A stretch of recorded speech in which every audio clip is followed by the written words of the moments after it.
Hola, ¿qué tal? Buenas tardes a todos. Muchas gracias por asistir hoy a este webinar que estamos organizando desde Asociación Sustentar, la Red Internacional de Promotores ODS, la Legislatura del Gobierno de la Ciudad de Buenos Aires, el Consejo de Planeamiento Estratégico y su Unidad de Coordinación y el Gobierno de la Ciudad de Buenos Aires.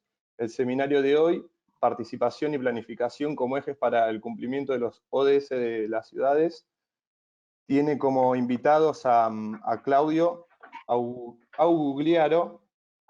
Claudio realizó estudios universitarios sobre desarrollo local en la Universidad KS, gestión y desarrollo local en la UNPAS, Unión Iberoamericana de Municipalistas y gestión y políticas metropolitanas en Flaxo. Es docente de la materia Gobierno Local en la carrera de Ciencia Política de la Universidad de Buenos Aires. Se desempeñó en diversos cargos en el gobierno de la ciudad, también en las áreas de descentralización y participación ciudadana y en el Consejo del Plan Estratégico. Ha sido asesor también asesor parlamentario en temas de participación ciudadana, gobiernos locales y políticas metropolitanas, y es miembro del Instituto de Ciudadanía Metropolitana. También contamos con Yamil Asch, que es arquitecto egresado de la Universidad de Buenos Aires y allí mismo cursó la carrera de especialización en gestión ambiental metropolitana. Es docente concursado en la materia planificación urbana de la carrera de arquitectura de la UBA y ha desarrollado su carrera profesional entre la arquitectura y la planificación urbana.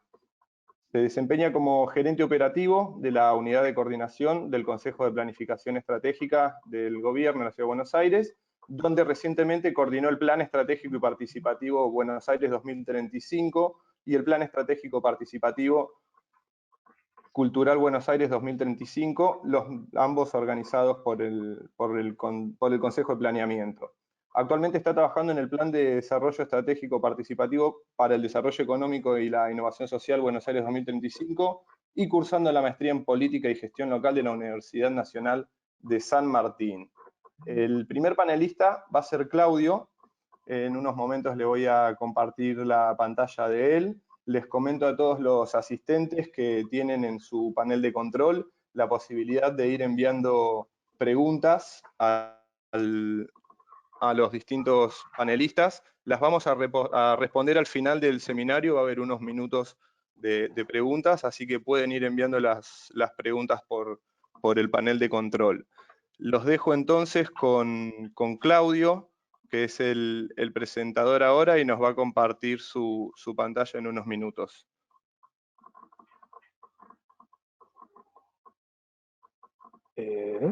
Ponemos la imagen. ¿Está? Estás en pantalla, Claudio. No estoy en pantalla. Bueno, muchas Estás. gracias.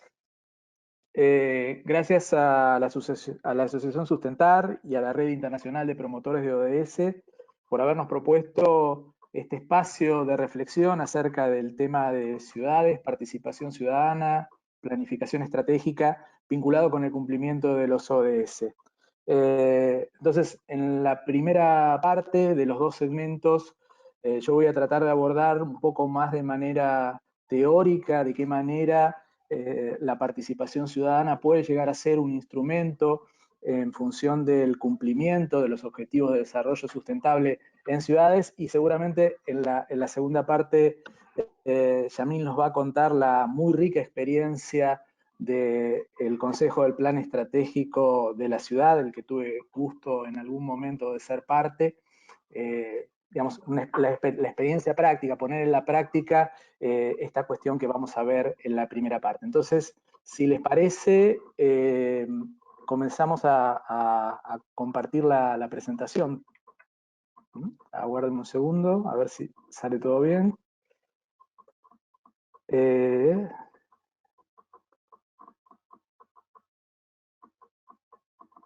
Ahí estamos viendo tu pantalla, Claudio, tal cual lo ensayado. Bueno, cosa que no siempre sale. Muy bien. Bueno, para empezar vamos a hacer una aproximación a la idea de qué son hoy las ciudades, ¿no? creo que ninguno de nosotros tenemos dudas acerca de que vivimos en un mundo de ciudades, ¿no? Las ciudades han recuperado en las últimas décadas un protagonismo político que no tenían, yo me atrevo a decir, desde la época del Renacimiento. Hoy las ciudades son los centros de poder económico, político, aglutinan grandes cantidades de población, y en parte porque son el destino privilegiado de las corrientes migratorias. Estas corrientes migratorias que también le otorgan múltiples miradas a las ciudades y una riqueza cultural que hace que sea el lugar donde mejor se expresa la diversidad hoy en las ciudades. La ciudad también fue siempre el centro de la innovación, el contacto entre personas era el incentivo para la creación, y mucho más lo es en estos tiempos de revolución tecnológica. Ciudades que crecieron en el último siglo y medio al impulso de revoluciones industriales que hicieron que de alguna manera los límites políticos que tenían esas ciudades se rebasaran, dando lugar a una nueva realidad urbana que son las regiones metropolitanas, ¿no? La ciudad también hoy es el espacio, digamos, es el espacio de la creación, de la diversidad, pero del trabajo, porque las ciudades son los espacios donde se concentra el trabajo y los trabajos mejores pagos, pero también es el territorio donde vamos a encontrar los mayores contrastes y desigualdades. Vamos a ver entonces ahora algunos datos vinculados al tema de ciudades. En primer lugar, digamos, recordarles que todos lo tenemos claro, a partir de 2010 y por primera vez a nivel global, la población urbana superó a la población rural. Tengamos en cuenta que este ha sido un crecimiento exponencial, ya que a principios del siglo XX, menos del 15% de la población mundial vivía en ciudades. Para los años 90 era un 40%, y las proyecciones que tenemos para 2050 nos hablan de que entre el 70 y el 75% de los habitantes del mundo van a vivir en zonas urbanas. Hoy tenemos un 55% de habitantes en zonas urbanas, que sin embargo todas esas zonas urbanas juntas representan solamente el 3% de la Tierra. O sea, tenemos el 55% de los habitantes del mundo congregados en un 3% del territorio. Las ciudades también, digamos, tienen una tendencia a un crecimiento exponencial, como lo vimos hace un ratito, y hoy tenemos que las 600 principales ciudades del mundo concentran 1 de cada 5 habitantes del planeta y concentran las ciudades también el 60% del Producto Bruto global. Finalmente, quiero hacer una referencia para América Latina, porque la mayoría de los inscriptos en esta charla provenimos de este subcontinente. América Latina es, junto con Europa y América del Norte, las zonas más urbanizadas del planeta. Obviamente en condiciones muy distintas para gestionar la vida de las ciudades, ¿no? Pero también tenemos otro fenómeno particular hacia el interior de nuestro subcontinente que tiene que ver con una gran proporción de los habitantes viviendo en áreas metropolitanas. Y esto genera complicaciones al momento de gestionar las ciudades, ¿no? Después lo vamos a ver y por eso vamos a hablar en particular de los mecanismos de participación como para ayudar en estos procesos, pero tenemos que tener en claro que para el caso de Argentina, por ejemplo, de acuerdo a datos del BID de 2019, el 57% de la población vive en regiones metropolitanas, el 63% en Chile, el 47% en Brasil y el 54% en México.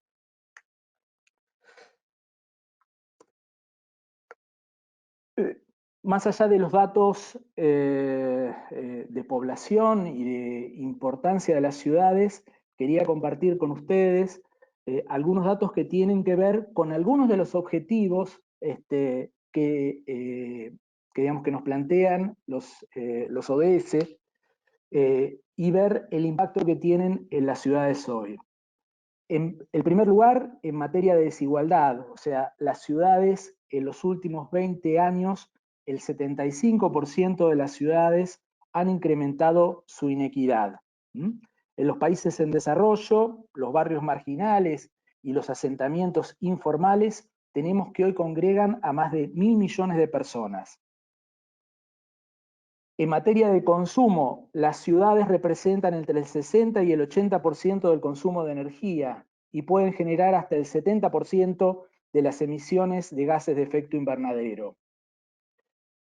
En materia de agua y saneamiento, la urbanización, que cada vez es más rápida porque las ciudades crecen en superficie 3 veces lo que crecen en cantidad de población, y este crecimiento ejerce presión sobre el tema de los suministros de agua dulce, sobre las aguas residuales y el entorno de vida en general.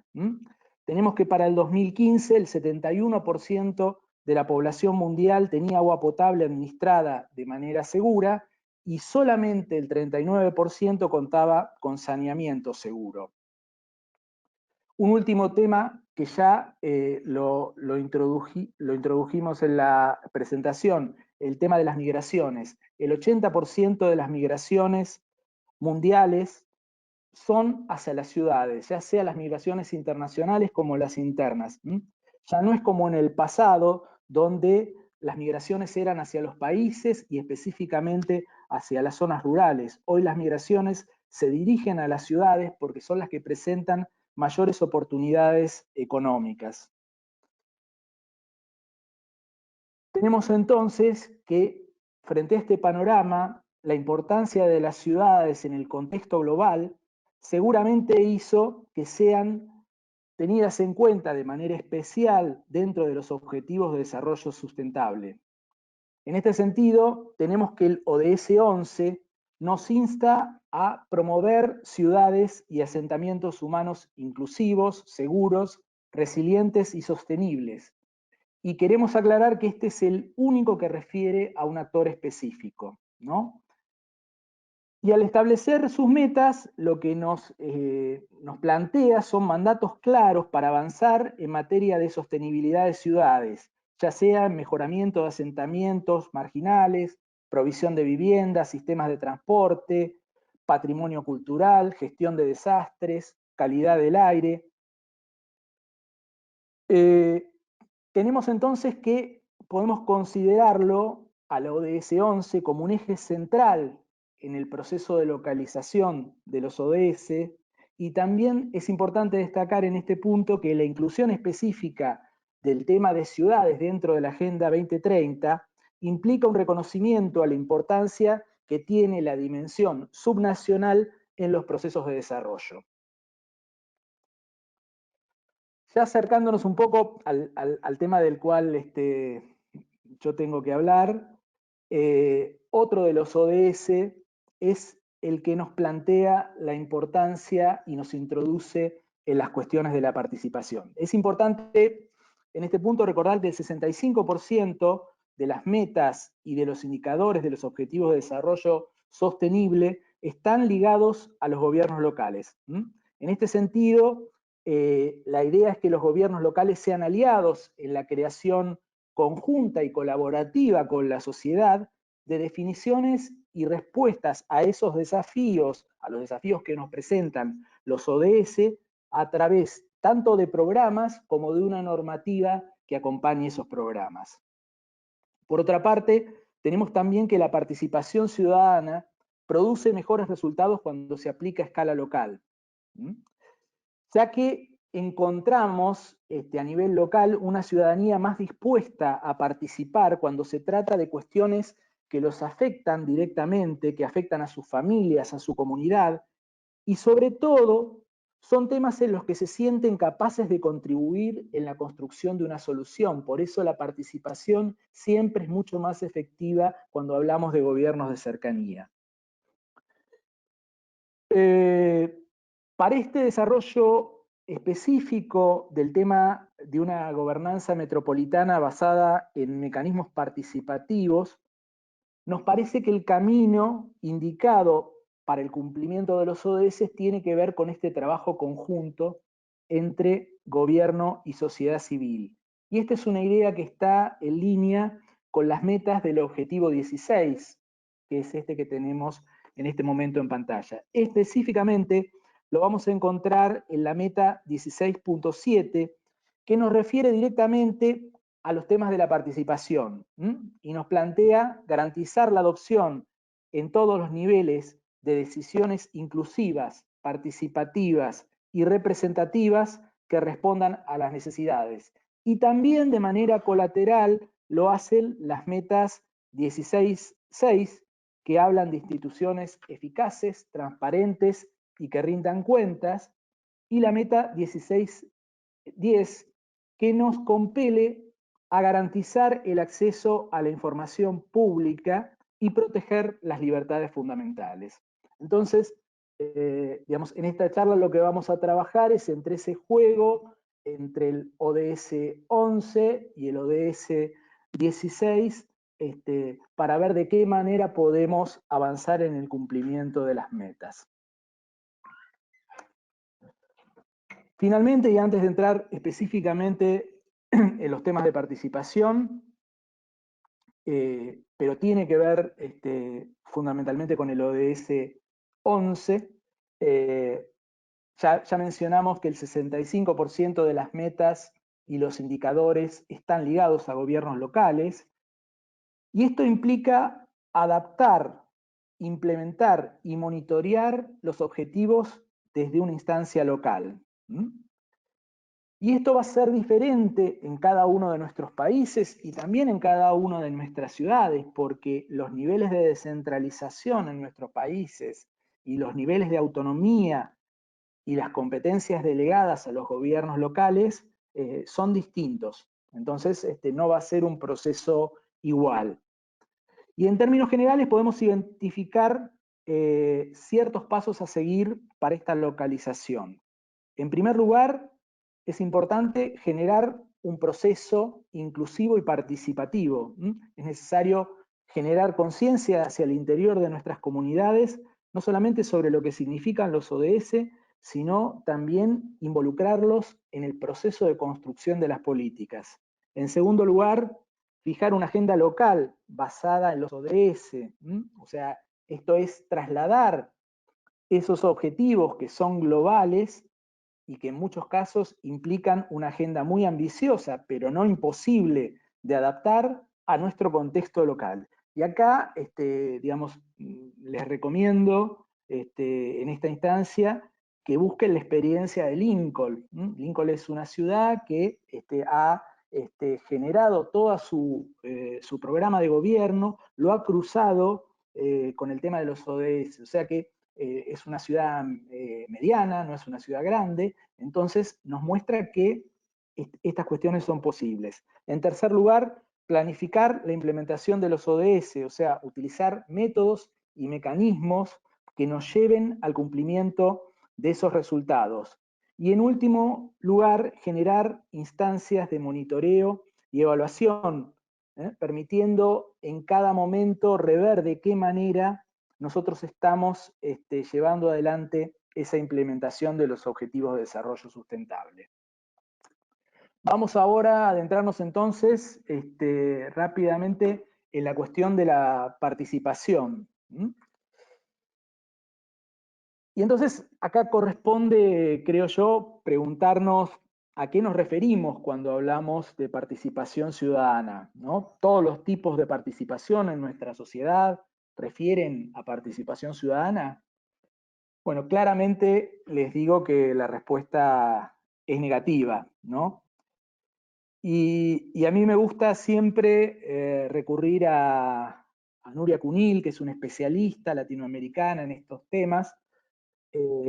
Ella acuñó una idea que me parece muy gráfica y ella nos refiere que la participación ciudadana es aquella participación mediante la cual los ciudadanos penetran en el Estado, ¿no? Y el objeto de esa incorporación en la cuestión estatal tiene que ver fundamentalmente con la decisión en materia de políticas públicas, ¿no? La misma Núria Cunil nos establece, quizá para que se entienda, digamos, otros tipos de participación. Ella dice, bueno, la participación ciudadana es aquella que tiende a la definición en el momento de toma de decisiones sobre políticas públicas. Y entonces es distinta de la participación social, que es aquella que se da en la esfera de las organizaciones, vinculadas a individuos que se agrupan para defender intereses sociales o intereses comunitarios. Es distinta también de la participación política, que es aquella que nos lleva a los trabajos partidarios o a las tareas electorales, y también es distinta de la participación comunitaria, que es aquella que tiene un impulso más vinculado a cuestiones asistenciales, más relacionadas con la comunidad en la que estamos insertos, que de acuerdo al tipo de interacción que tengamos con el Estado, puede llegar a convertirse también en participación ciudadana. Siempre que planteo esto, muchos me dicen, bueno, pero vivimos en una democracia representativa, votamos cada 2 o 4 años. Otros me plantean que nuestra Constitución establece claramente en el artículo 22 que el pueblo no delibera ni gobierna, sino a través de sus representantes. Y todo esto es verdad, pero también es verdad que nuestras sociedades, nuestros hábitos, nuestras costumbres cambiaron mucho en las últimas décadas y siguen cambiando a un ritmo que es cada vez más vertiginoso. Sin embargo, nuestras instituciones siguen respondiendo a un modelo de democracia liberal del siglo XIX. Ha pasado en las últimas décadas que nuestros países han estado inmersos en crisis recurrentes. Si sumamos a esto complejos procesos internacionales que todos los conocemos y sobre los cuales no vamos a abundar en este momento, que avanzaron sobre algunas facultades que tenían tanto los estados nacionales como los estados locales en las últimas décadas, han producido que hoy en América Latina el 70% de los habitantes tengan una mala percepción de las instituciones gubernamentales. Esto nos lleva a plantear desde hace algunas décadas opciones que signifiquen no cambiar, sino complementar esas viejas democracias representativas con nuevos mecanismos que incorporen distintas voces y diversas visiones al momento de decidir políticas públicas. De eso se trata la participación ciudadana. Tengamos en cuenta lo que referíamos también hace unos momentos. Nuestras ciudades son cada vez más complejas y diversas. Esa riqueza, esa creatividad y diversidad que hoy presentan nuestras ciudades se traslada al momento de gestionarla en complejidades, porque no son sociedades homogéneas al momento de tomar decisiones. Entonces, la participación ciudadana también trata de aprovechar estas particularidades para incorporarlas en los debates de lo público, ¿no? Y de esa manera construir soluciones consensuadas entre los actores gubernamentales y la sociedad civil.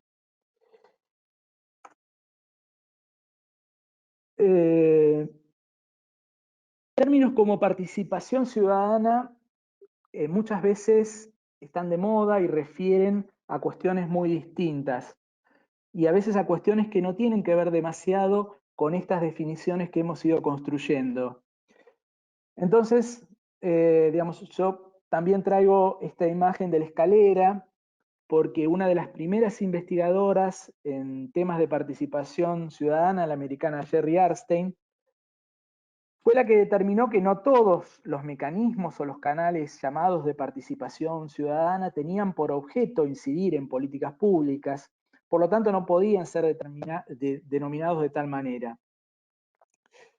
Y entonces utilizó esta imagen de la escalera, estableciendo distintos niveles o peldaños entre estos mecanismos, en los cuales solamente los peldaños superiores iban a responder a verdaderas políticas de participación ciudadana.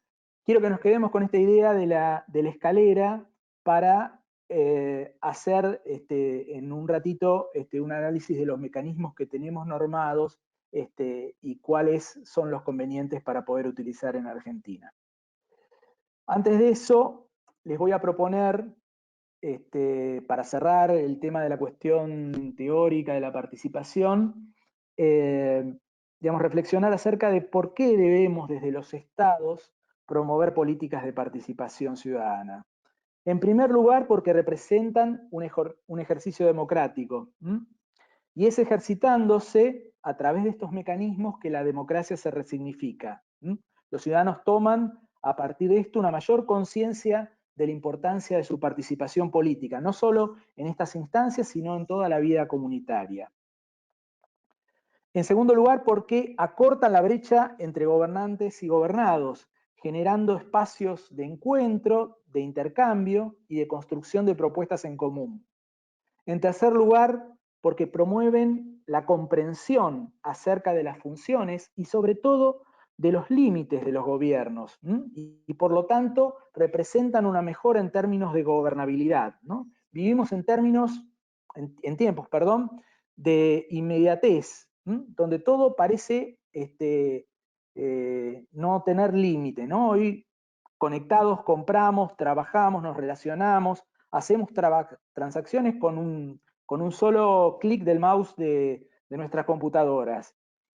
Y eso nos lleva a que consecuentemente perdamos la noción de límites, ¿no? Y estos espacios nos recuerdan, los espacios de participación ciudadana, que los gobiernos, y sobre todo los gobiernos locales en Argentina, tienen limitaciones para el cumplimiento de sus funciones y de las demandas de nuestros ciudadanos. Entonces, es importante esta comprensión acerca del gobierno que se produce en estos espacios.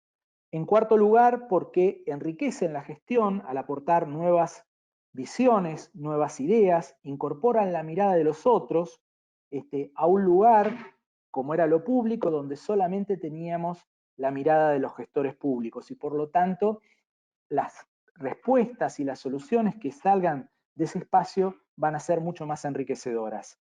Hacen que nuestras políticas sean más sustentables, ya lo dijimos. ¿Por qué? Porque no son el producto de un técnico iluminado, sino que es el resultado de un debate que incorporó todas las visiones y por lo tanto los ciudadanos se encuentran plenamente identificados con estas políticas porque expresan a toda la comunidad. Y en último término, porque estas políticas representan un aprendizaje social y ayudan a construir un mayor entramado y capital social en nuestras comunidades, que después se va a ver en otras instancias distintas a las instancias de participación. Esto que tienen ahora es un cuadro donde están presentes muchas de los mecanismos y canales de participación normados, sobre todo a nivel local en Argentina. Y ahora quería traerles de nuevo esa idea de la escalera, porque aunque no los usemos y en muchos casos los desconozcamos, en Argentina tenemos muchos mecanismos de participación normados. Y esto es importante porque, digamos, nos brindan distintas herramientas al momento de colaborar en el impulso del cumplimiento de las metas de los ODS. Los mecanismos normados en nuestro país, digamos, para tenernos también a una delimitación teórica, digamos, podemos caracterizarlos como mecanismos que tienden a través del objeto de nuestra participación a la información, a la consulta, a la decisión o al control. Específicamente, si nos atenemos a las categorías de Arnstein, solamente estos dos, los de decisión y los de control, son verdaderos mecanismos de participación. Vamos a ver, En primer lugar, tenemos en rojo los mecanismos que nos posibilitan acceder a mayor información. En amarillo vamos a tener los de consulta. En verde, los de participación efectiva. Y en azul tenemos los mecanismos de control. Vamos a ver entonces que paradójicamente la mayoría de los mecanismos normados y también los más utilizados en Argentina corresponden a las dos primeras categorías, a esas categorías que Arnstein dice que no son participación ciudadana. Pero tenemos que, obviamente, la normatización de cada uno de estos mecanismos es distinta en cada una de las ciudades, ¿no? Porque recoge la propia impronta y también las necesidades, o sea, los mecanismos de participación ciudadana responden a determinadas necesidades de una comunidad. Entonces tenemos, por ejemplo, que un mecanismo que desde el punto de vista teórico es consultivo, o sea que estaría entre los niveles más flojos de los mecanismos de participación ciudadana, como es el caso de un consejo, y en el caso particular que nos va a contar Yamil a continuación, el Consejo del Plan Estratégico es un consejo consultivo, entonces sería un mecanismo de consulta. Pero en este caso, al incorporar la posibilidad de tener iniciativa parlamentaria, que eso está previsto en la Constitución de la ciudad, y de tener una interacción muy efectiva con las estructuras del gobierno, lo acerca mucho más a una instancia de decisión y de co-creación de políticas públicas que a la idea de los viejos consejos que eran meramente consultivas. Les traigo otro ejemplo que sirve para también ilustrar, si en algún momento tenemos que pensar en cómo debe ser el mecanismo para implantar a nivel local, digamos que hay posibilidades. La República Argentina, en los 2.300 gobiernos locales que tiene infinidad de normativas planteadas y solamente hay que buscar. Bueno, otro de los casos que son de consulta, que ustedes lo tienen ahí en amarillo, es la banca del vecino, que es la posibilidad de hablar en las sesiones de los legislativos locales. Bueno, en general esa opción termina solamente en poder expresar su visión, pero hay algunos consejos que han avanzado en otorgar a determinadas comunidades la posibilidad del voto. Por ejemplo, en el Huecu, que es una localidad en Neuquén con una importante presencia de la comunidad mapuche, lo que se hace es agregar 2 bancas para los representantes de la comunidad mapuche que en los temas inherentes a su comunidad tienen voto. Entonces, digamos, esto me parece que es importante plantear porque mucho tiene que ver de qué manera tenemos nosotros normados los mecanismos de participación. Si tenemos que hacer un rápido balance de los mecanismos de participación en Argentina, diríamos que son poco conocidos y presentan un muy bajo nivel de utilización. En muchos casos también porque las reglamentaciones dificultan su uso. Pero algunos, como el acceso a la información, los vinculados a las políticas de gobierno abierto, determinados consejos, como el Consejo del Plan Estratégico, o el tema de las iniciativas ciudadanas, que no está lo suficientemente aprovechado, creo que pueden ser importantes aliados al momento de empujar el cumplimiento de estos objetivos de desarrollo sustentable. Sin embargo, en las últimas 2 décadas, porque la mayoría de estos mecanismos que nosotros vimos recientemente son mecanismos que responden a la teoría política de los años 80 y 90, tenemos nuevas tendencias en materia de participación. Fundamentalmente impulsadas por el tema de el trabajo de las redes y las recurrentes crisis de los estados, que conllevan una consecuente falta de respuesta estatal a los desafíos de una agenda como es la agenda de las ciudades, que es cada vez más compleja. Entonces han modelado en determinados sectores de la ciudadanía la búsqueda no solamente de reclamos por mayores derechos, sino de involucrarse directamente en la construcción de esas soluciones, con o sin el Estado. Muchas de estas nuevas tendencias son ahora de abajo hacia arriba. Antes las normadas en los 80 y los 90 eran top-down, y estas en realidad surgen como iniciativa de la comunidad.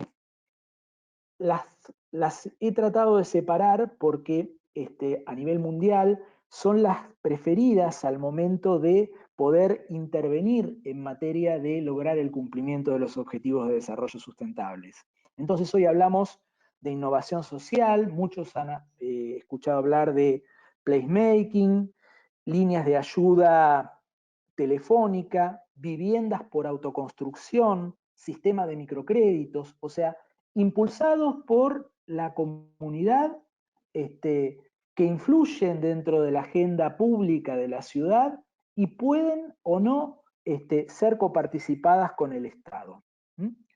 También hablamos de gobernanza colaborativa. En este caso ya hablamos de gobernanza colaborativa cuando la iniciativa proviene desde el Estado, y en este caso tenemos experiencias muy interesantes que tienen que ver con los laboratorios de innovación en la gestión o los laboratorios participativos.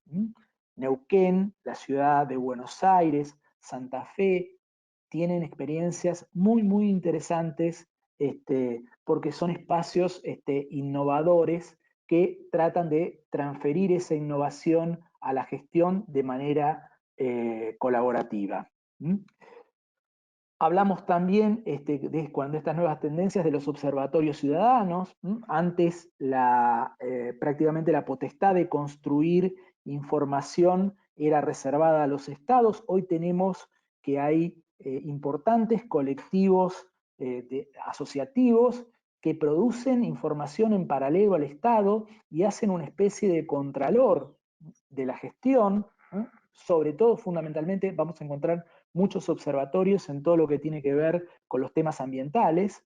Y finalmente, el tema de la co-creación, que es un tema que también está tomando mucho auge en el último tiempo. Tenemos experiencias a nivel nacional, tuvimos experiencias de co-creación de normas en la ciudad de Buenos Aires, y esto importa fundamentalmente el tema de el armado, ya sea de un programa o de una legislación, de manera común entre actores gubernamentales y actores estatales. Tenemos acá, bueno, la página, les traigo como ejemplo, el portal de leyes abiertas, que es una especie de modelo de co-creación de normas de la Cámara de Diputados Nacional, y la página de Taiwán, vinculada también a espacios de co-creación, que esta es una página gestionada por un colectivo que ha tenido, sin embargo, mucha influencia en solucionar el tema de Uber en Taiwán. Para ir terminando, les voy a dejar algunos consejos al momento de pensar políticas de participación ciudadana. En primer lugar, tener muy en claro que la participación requiere fundamentalmente de la voluntad expresa de las máximas autoridades locales, y debe ser un lineamiento que atraviesa y permea toda la gestión. No es una moda, no es algo que hagamos porque está bien. Se debe tener una fuerte convicción para impulsar estas políticas y convicción también en la acción transformadora de la participación de todos en relación a lo público. En segundo lugar, es importante la continuidad de estos mecanismos. Muchas veces las suspensiones o las cancelaciones de los programas van a generar un desincentivo en futuras convocatorias. Entonces tenemos que ser muy serios al momento de plantear un mecanismo, digamos, de establecerle una continuidad. Para esto mucho ayuda que institucionalicemos estos mecanismos. En general, los mecanismos de participación ciudadana están atados a programas o a resoluciones. Son pocos los que están normados por una ley, y en general se tiende a que estén establecidos por una ley porque le da continuidad en el tiempo. Hay que prestar especial atención en los procesos a la cuestión de la información. La información tiene un rol fundamental en los procesos participativos. Sin información no es posible la participación. Y cuando hablamos de información, nos referimos no solo al conocimiento de las condiciones que hay para participar, sino a contar con la información completa para poder tomar las decisiones que son sometidas a consulta. En este caso, las políticas de datos abiertos y acceso a la información, que hoy está muy extendida, representan un importante recurso en este sentido. Los canales de participación necesitan de una metodología y una planificación, para obtener resultados deseados. No es una simple reunión de vecinos para discutir un proceso puntual, sino lo que estamos planteando es un proceso pautado que debe decidir en relación a una política pública. Finalmente, necesitamos contar con una sociedad civil que sea receptiva. Sin sociedad civil no hay políticas de participación ciudadana, para lo cual es muy importante trabajar, como ya dijimos, la información y también la educación para la participación. Un segundo grupo de temas a tener en cuenta tiene que ver con las dificultades que nos presentan estos procesos. Para el caso de América Latina, de donde provenimos la mayoría de los que estamos acá participando de este chat, debemos tener en cuenta que no tenemos una tradición de democracias estables.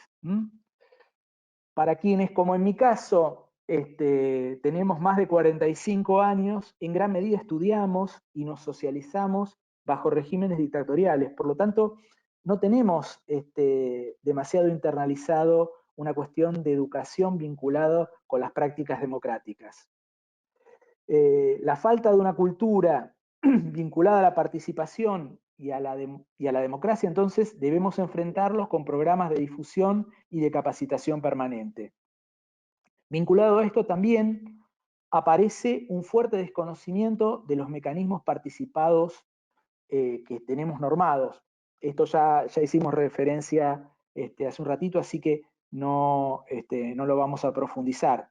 También tenemos que pensar en que existe cierta desconfianza al momento de participar de los espacios institucionalizados por miedo a que estos sean manipulados políticamente. Creo que todos participamos en algún momento de alguna instancia donde percibíamos lo que nosotros acá en Argentina llamamos aparatear, ¿no? Esto es forzar una participación de personas con una clara identificación con una determinada propuesta, que en general es la propuesta del que convoca, para condicionar el resultado.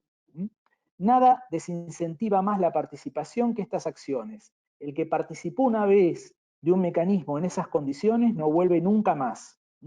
Los espacios participativos, hay que tener en claro, los tenemos pensados para convalidar, no los tenemos pensados, para convalidar las políticas de los ejecutivos, sino para aportar la mirada de los otros en la solución de problemas que son comunes. Seguidamente, tenemos que pensar que otro tema a tener en cuenta tiene que ver con el modelo de gestión interna de nuestros gobiernos. No son gestiones que tienen una tradición de una cultura colaborativa, de equipo, entre las áreas, y el valor de la participación muchas veces no es compartido por todos. Y en algún momento vamos a necesitar de ese trabajo colaborativo y de esa convicción en relación a los temas de participación para facilitar estos procesos.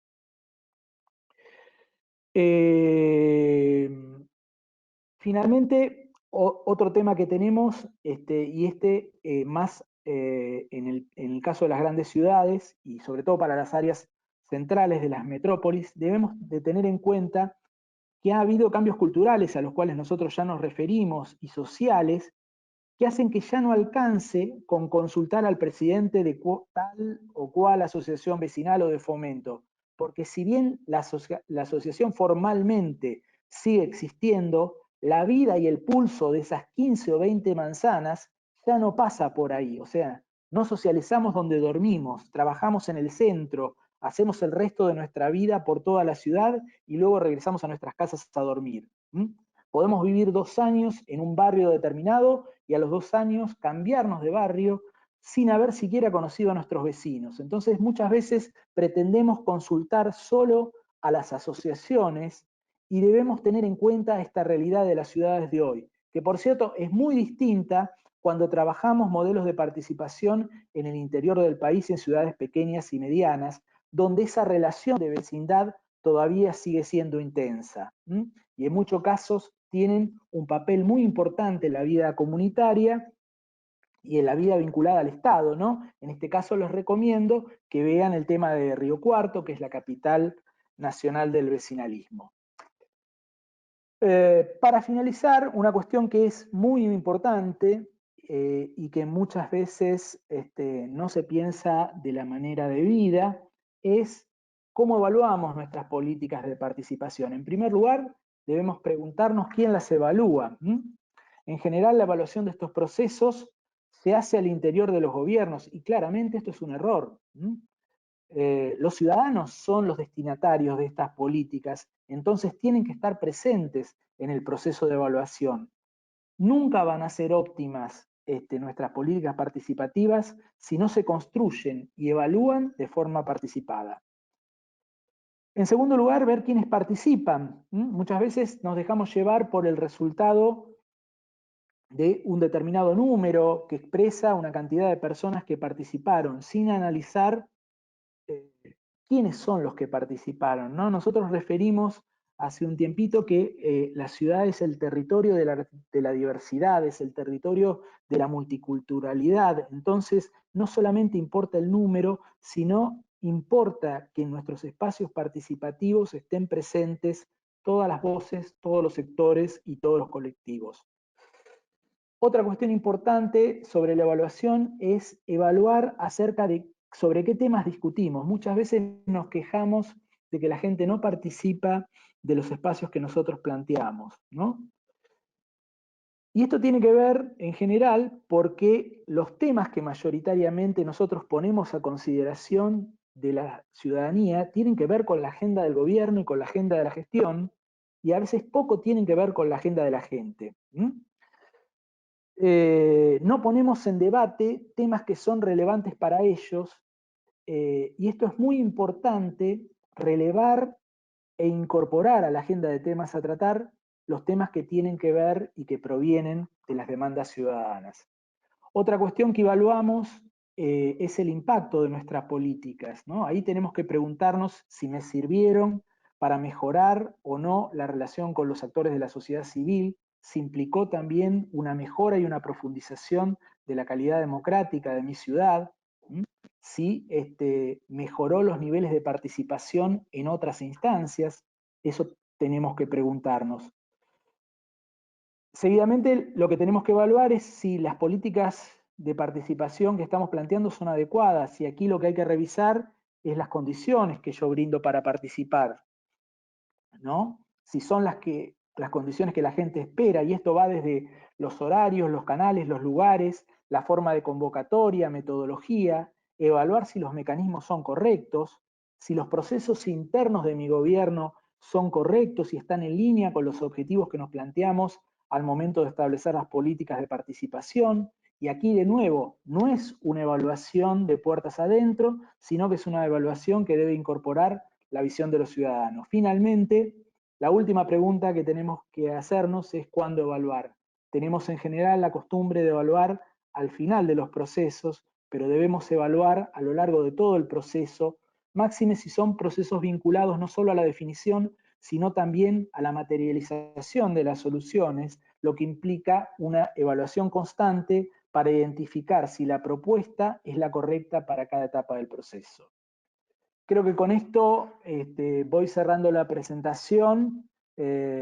Claramente el mensaje que les quiero dejar es que estos mecanismos de participación ciudadana podemos adaptarlos, podemos mejorarlos, pero requieren fundamentalmente del compromiso de todos los que estamos siendo parte de una comunidad para que estos compromisos, para que estos mecanismos brinden sus frutos. Así que los insto a apropiarse de estos mecanismos. Muchas gracias. Muy bueno, Claudio, muchas gracias por tu presentación. Recibimos varios comentarios y preguntas también de los distintos asistentes. Ahora vamos a pasar a la presentación de Yamil. Yamil, si me estás escuchando. Sí, acá estoy. Perfecto, bueno, te convierto entonces en presentador. Les recuerdo a los asistentes que estoy tomando nota de las preguntas que nos envían y van a ser respuestas las mismas al final de la presentación de Yamil. Yamil, entonces te pongo como presentador, ya estamos viendo tu cámara. Puedes hacer tu presentación. Bueno, muchas gracias. Y luego compartir pantalla. Bárbaro. Bueno, muchas gracias. Más que nada agradecer, estoy muy contento y feliz de compartir este seminario con Claudio. Muchas de las cosas que Claudio nombró las vamos a ver en mi presentación y compartirlo también con ustedes. Y primero que nada agradecer a la Asociación Sustentar, a la red de promotores de los ODS y en particular y en especial a Carlos Amánquez, que es un amigo, por la invitación a este seminario y por darme la posibilidad de contar nuestra experiencia en materia de participación, mostrando al Consejo de Planeamiento Estratégico de la Ciudad de Buenos Aires, que ya tiene más de 20 años, está próximo a cumplir 25 años, y que su trabajo traspasa las gestiones de gobierno, ya que es conformado por las organizaciones de la sociedad civil. Así que ya empiezo con la presentación. Ahí estamos viendo tu pantalla correctamente. Bien, voy a apagar entonces mi cámara y comienzo. Ahí está. Atrás del Consejo hay muchas organizaciones y también hay mucha gente que trabaja en el gobierno de la ciudad y con diferentes tareas hace posible su funcionamiento. Por un lado está el subsecretario de la Unidad de Coordinación del Consejo de Planeamiento Estratégico, que es el doctor Jorge Giorno. Yo ocupo el cargo de gerente y también hay un equipo de 20 personas atrás.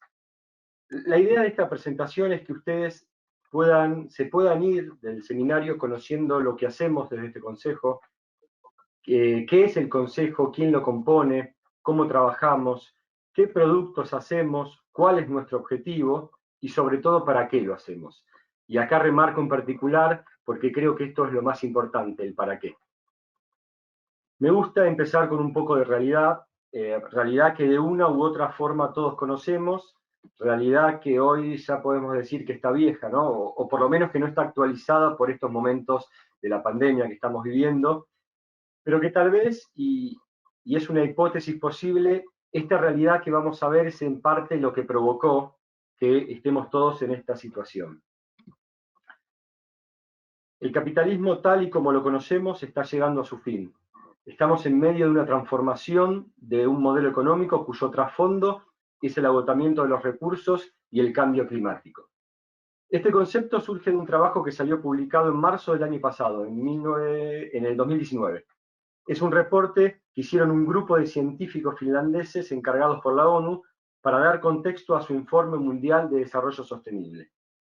Concretamente, esto no es algo que solamente, digamos, incumbe a la Ciudad de Buenos Aires, sino es mundial.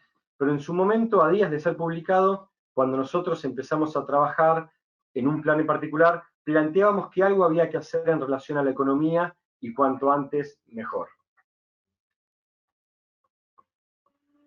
La foto 1, que es la foto de la Ciudad de Buenos Aires, para los que lo conocen, atrás aparece el obelisco.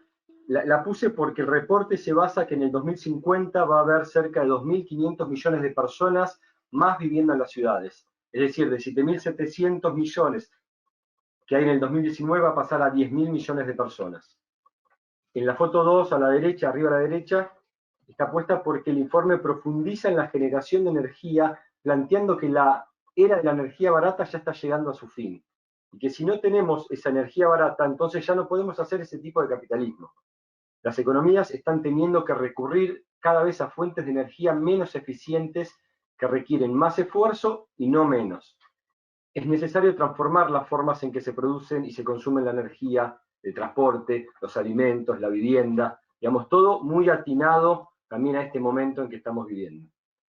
En la foto 3, abajo, a la izquierda, tiene que ver porque las ciudades son los grandes responsables en la generación de residuos. Consumen el 78% de la energía mundial y producen más del 60% de las emisiones de gases de efecto invernadero. Y por último, en la foto cuarta, abajo, a la derecha, es más que nada para reflexionar sobre los efectos del cambio climático, el calentamiento global, etc. En este informe, lo que se remarca es que si lo que queremos es mantener condiciones para la vida humana, el objetivo ya no puede ser un crecimiento abstracto del PBI, del Producto Bruto Interno. Tenemos que contemplar de igual manera otros índices como el índice de desarrollo humano, el coeficiente de Gini. El resultado debe ser una producción y un consumo que brinden oportunidades decentes para una buena vida al tiempo que reduzca drásticamente la carga sobre los efectos y los ecosistemas naturales. Eso es un párrafo concreto del informe. Esto quiere decir producción y consumo local, consumo de cercanía, sin destrucción de los ecosistemas. Nuevamente, muy atinado para lo que estamos viendo en este momento. Bueno, ¿por qué empiezo de alguna forma con estas imágenes y con este informe? Porque en base a este documento empezamos, como dije, a trabajar el año pasado en un plan para el desarrollo económico y la innovación social, y nos metimos de lleno en lo que se denominan las nuevas economías. Y dejando de lado un poco, digamos, lo que tiene que ver concreto con la información, también les quería mostrar de cómo trabajamos, digamos, desde dónde trabajamos. Que trabajamos con la realidad, con situaciones que atraviesan a la ciudad de Buenos Aires y a la mayor parte de las ciudades, y también con fuentes de organismos nacionales e internacionales. Bien, la pregunta entonces que nos plantea la presentación, y para lo que fui convocado, es ¿qué es el Consejo de Planeamiento Estratégico? O también como lo llamamos, y ahí en el logo se ve, ¿qué es el COPE? Para empezar, y esto es uno de los slides que tenemos mucho vínculo con lo que presentó Claudio recién, tenemos que dilucidar esta pregunta de lo que es, y es un instrumento de participación ciudadana. Y figura en la Constitución de la Ciudad de Buenos Aires, entre varios de otros instrumentos de participación que se nombran, que están acá expuestos, y que se veían en Claudio en su presentación. Por un lado, el artículo 61, que habla de los partidos políticos. La ciudadanía tiene derecho a asociarse en partidos políticos, que son los canales de expresión de esa voluntad, del instrumento de participación. El artículo 63, que habla sobre que la legislatura, el Poder Ejecutivo, las comunas pueden convocar audiencias públicas.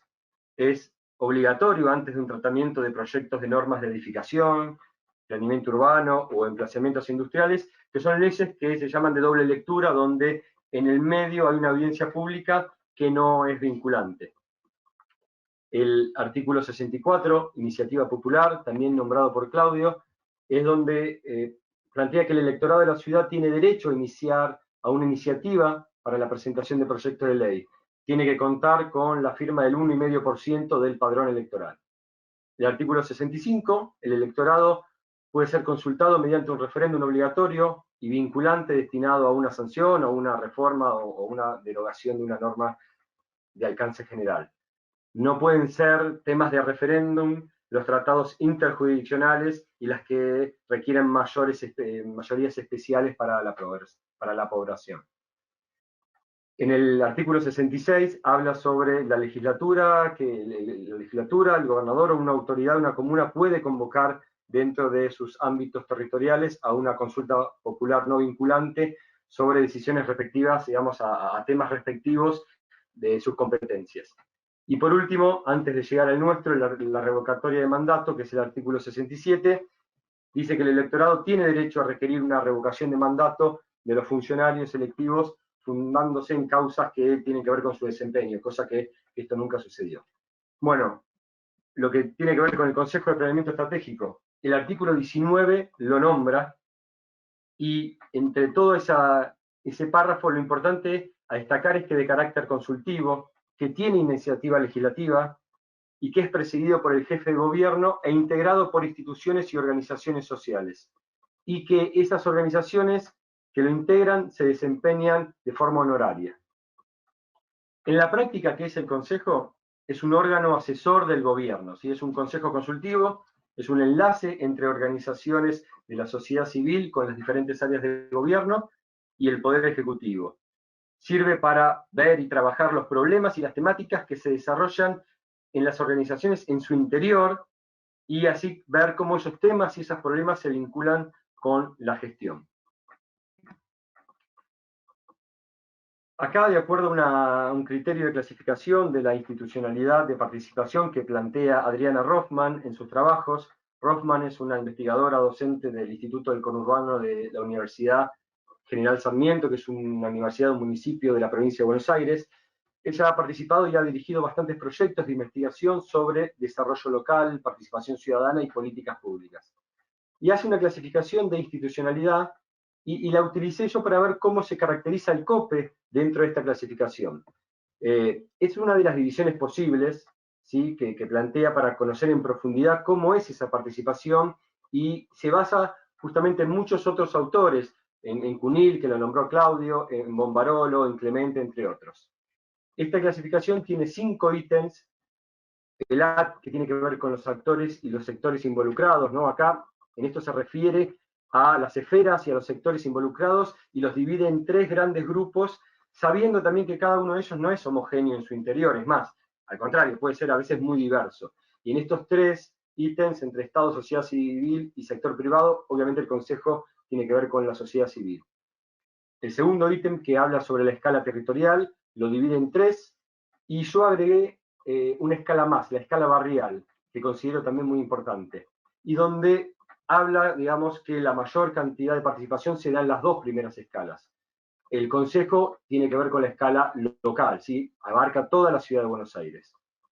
El tercer ítem, que tiene que ver con las instancias, la división la hace en relación a que los procedimientos participativos tienen que ver con las encuestas, las audiencias públicas, la iniciativa popular, el referéndum, todos procedimientos que nombré recién, y los órganos participativos, ahí pone a los consejos consultivos, a las comisiones, obviamente donde estaría el COPE, el Consejo de Planeamiento Estratégico. El cuarto ítem, que es muy importante, que es el momento del ciclo de gestión de las políticas, la autora Rothman remarca acá que es importante saber en qué momento o en qué instancia de este ciclo de participación de políticas va a estar el instrumento de participación. ¿Por qué? Porque eso delimita el espacio de intervención de los actores sociales. Y ahí el Consejo tiene la participación en la formulación de políticas. Justamente lo que decía Claudio, que él planteaba que el Consejo Consultivo, digamos, no era uno de los niveles de participación ciudadana, pero con lo que nombró, y yo expliqué de iniciativa legislativa, después vamos a ver proyectos de ley y demás que se han presentado y que se han aprobado desde el Consejo de Planeamiento Estratégico, lo principal es formulación de políticas, y al tener iniciativa legislativa tiene un nivel superior, digamos, de participación ciudadana. Y por último, la intensidad de participación. Está la baja, la media y la alta. La baja se da cuando solo son receptores de las políticas, la media cuando habla de mecanismos de consulta y generación de propuestas, y la alta, digamos, no solo cuando son consultados, sino también cuando participan en las decisiones y en las ejecuciones. En este caso nosotros estaríamos en una intensidad media. Bien, ¿quién compone el COPE? Hoy son 208 organizaciones, donde acá pueden ver todos los logos que puse, digamos, no son todos los 208, pero muchos de ellos. Hay consejos profesionales de abogados, de contadores, arquitectos, ingenieros, sociólogos, están universidades, son 11 universidades, la Universidad de Buenos Aires, la Universidad de Belgrano, la Universidad de San Martín, la Universidad Tecnológica Nacional, Torcuato Di Tella. Hay universidades tanto públicas como privadas, empresas del Estado y empresas mixtas. Figura el SEAMSE, que es la Coordinación Ecológica Área Metropolitana Sociedad del Estado. Para el que no lo conoce, es una empresa que se encarga de la disposición de los residuos sólidos urbanos en el área metropolitana de Buenos Aires, y es parte del gobierno de la ciudad y el gobierno de la provincia de Buenos Aires. La Corporación Puerto Madero, sociedad anónima, es una sociedad anónima que la compone la nación y la ciudad. AUSA, que es la empresa de autopistas urbanas de la ciudad, una sociedad anónima. ESBASE, que es la empresa que se encarga de los subterráneos de Buenos Aires como sociedad del Estado. AISA, agua y saneamiento, que toma la mayor parte del área metropolitana de Buenos Aires. Es una empresa mixta, donde el mayor porcentaje de las acciones la tiene el Estado Nacional y el resto privados. Después hay cámaras, Cámara Argentina del Comercio, Cámara Argentina de Construcción, sindicatos, sociedades como la Sociedad Científica Argentina, la Sociedad Central de Arquitectos, la Sociedad Argentina de Escritores, fundaciones y también partidos políticos. Digamos, todo este mundo compone hoy al Consejo de Planeamiento Estratégico. Y el Consejo tiene un marco normativo que está por detrás, que lo sustenta, que lo reglamenta. Por un lado, como ya he nombrado, está el artículo 19 de la Constitución, pero después está la Ley 310 de 1999 que reglamenta el funcionamiento del Consejo, el decreto 1213 del año 2000 que crea la unidad de coordinación del Consejo, y el decreto 823 del 2001, donde relaciona estas dos partes, a la unidad con el COPE y la nombra la unidad como autoridad de aplicación. Acá hay que destacar dos cuestiones en relación a la normativa, al marco normativo. Por un lado, que el cuerpo normativo que está detrás de la creación y del funcionamiento de esta herramienta de participación es muy importante. Y esto lo relaciono porque ya hace varios años que estamos tratando de volcar esta experiencia en diferentes municipios del área metropolitana, y en algunos casos se hace difícil porque no está la normativa por detrás. A lo que, digamos, hay dos soluciones posibles. Se logra un proyecto con consenso, que sea aprobado por el Consejo Deliberante, o se empieza a trabajar de oficio, digamos, las organizaciones se empiezan a juntar, realizan propuestas, y esto empieza a tener un marco y una presión tal que el Consejo Deliberante va a tener que desarrollar un proyecto de ley e institucionalizarlo. ¿Y por qué hablo como proyecto de ley? Digo, porque es importante que esto esté aprobado por un proyecto y que no lo lleve adelante el Poder Ejecutivo, que tranquilamente podría hacerlo. Pero no podemos dejar que si el gobierno cambia, ya sea por otro partido o por el mismo signo político, el que llegue a ocupar ese cargo decida que el Consejo no continúe. Por eso es que tiene que haber una ley por detrás que lo institucionalice. Y por otro lado, también todo este cuerpo normativo deja en evidencia que el Consejo, por lo menos el Consejo en la Ciudad de Buenos Aires, no el COPE, no tiene una estructura de funcionamiento en sí misma, no tiene un presupuesto asignado. Toda la estructura, toda la logística, todo el apoyo técnico lo brinda la unidad de coordinación, que es su autoridad de aplicación. Y acá están, digamos, para que empiecemos a clarificar un poquito qué es el COPE y qué es la unidad de coordinación, que son dos órganos, dos áreas diferentes, ¿no? Está por un lado el Consejo y por otro lado la unidad de coordinación que depende del gobierno de la ciudad.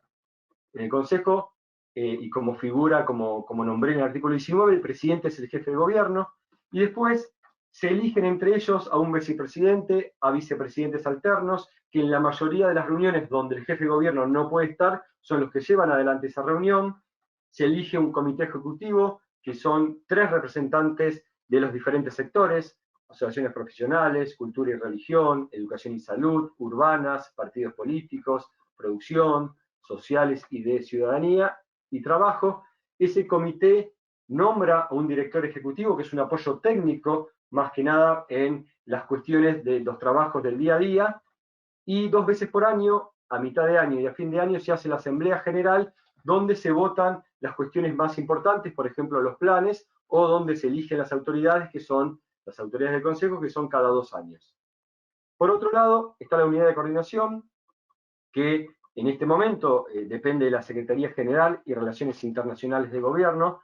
En otro momento dependía directamente del jefe de gobierno, y en la gestión desde el 2016 empezó a depender de la Secretaría General.